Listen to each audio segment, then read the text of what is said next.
reflection in the second week of Advent. Today's reflection comes again from David Adam, but first we hear our Bible passage. St. Luke's Gospel, chapter 5, verses 3 to 11. Jesus sat down and taught the crowds from the boat.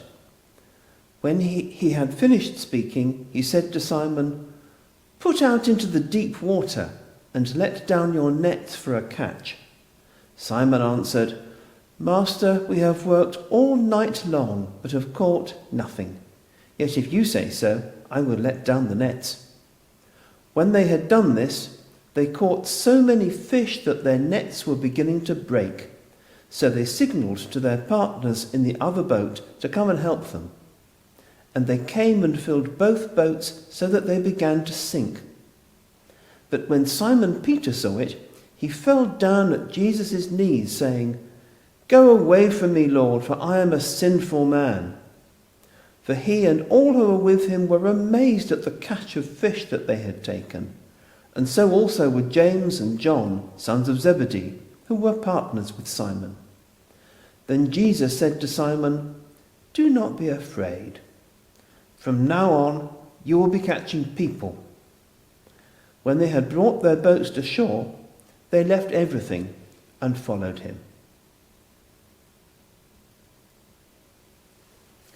This reflection is from David Adam's little book called Tides and Seasons, and the title is Launch Out. See the fishermen mending their nets. Look at the weariness upon them. They're on the beach, and their boats are beached also. It is as if the tide has left them all behind. Their nets have broken, and they've taken them into their hands. Great holes that let life slip through have to be repaired. At the moment it seems that life is escaping from them, slipping through the net and through their fingers. They know it's necessary to make the hole smaller. If the mesh is too large, everything will escape them, so they are mending their nets.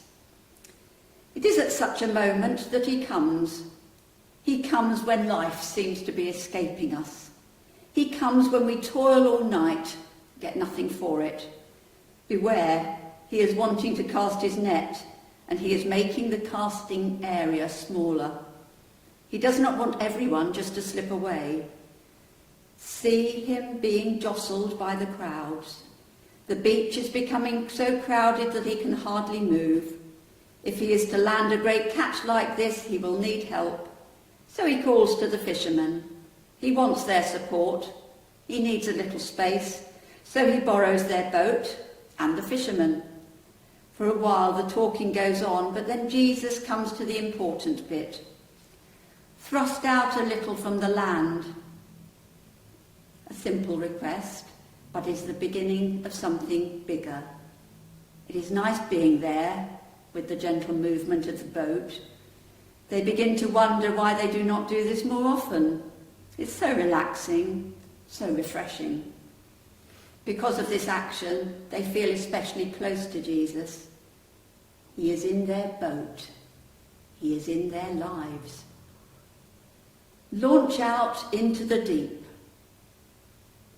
That ought to come as a bit of a shock. It seems that privileges always bring with them responsibilities. They were just beginning to lie back. Launch out into the deep. He wants them to be in deep waters. He knows that big catches are not in the shallows. Launch out into the deep and let down your nets for a catch. Peter wanted to object, but he also wanted to plumb new depths, so he obeyed. Here was a catch like never before, though the fishermen were not quite sure who was catching what or whom. All Peter knew was that they had entered the deep with Jesus, and their lives would never be the same again. Peter knew that when he came down to earth, when they came to land, they were caught. See what new depths they enter as they leave all behind and follow him.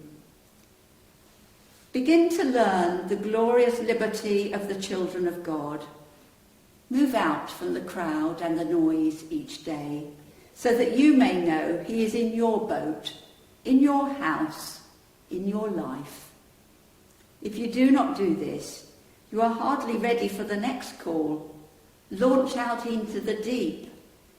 Learn to live in the deep, with a deeper awareness of the world, your neighbour, and your God.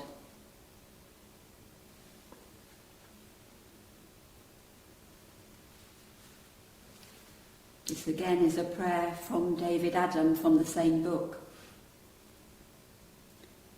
While we are doing routine work, he comes.